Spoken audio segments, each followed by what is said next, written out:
Last year's attempt to solve the overcrowding issue had a lot of opposition, but this year it's been a different story. We caught up with a man who worked hard to defeat last year's bond, but this year he's one of the district's biggest allies.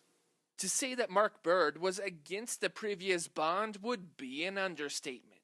I actually didn't just vote against it, but I was actually part of the opposition group that was campaigning against it. So I was pretty strongly opposed to it, and honestly, I don't regret that either at this point. I think we're in a much better situation now than we were a year ago. For Mark, a big reason he was against the previous bond was because it had too much interest. Last time we had a bond that had $113 million of interest, and this time the bond has only $21 million of interest. So we're saving more than $90 million of interest compared to last time. And for everyone who followed his lead in helping defeat the bond last year, Mark wants them to know that the district listened to their concerns. Most of the issues that came out last time for people being opposed to it have been addressed.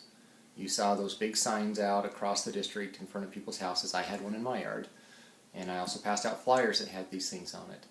And the main comments were that it was too much. Well, that's because it was $92 million. It had a high school, middle school, elementary school. This time, that was addressed by having just the high school. So it comes out to just $56.1 million this time. Another comment was that there was too much interest. That over the life of the bond, only 45% of it would go towards the schools, the rest would go towards interest. And that was true. That's why I was against it. This time, there's only $21.1 million of interest.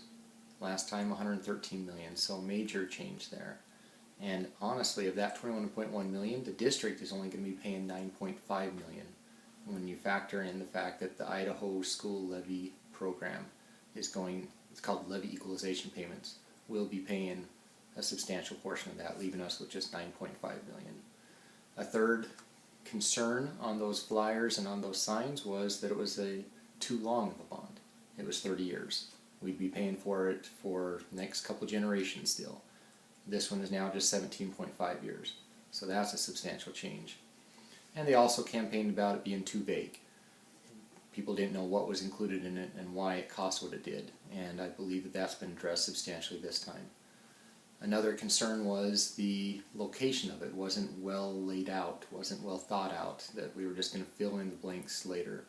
And again, that was the reason I was opposed to it, but this time they have now worked with the community in that area, and they are making sure that it's done the right way this time, that they get community support behind this. So I think all of the major issues that people campaigned against last time, including myself, have been addressed. Mark is just one of many who were opposed to the 2014 bond but are now supporting the effort to help pass this year's bond. You can find more information about this on the district's website.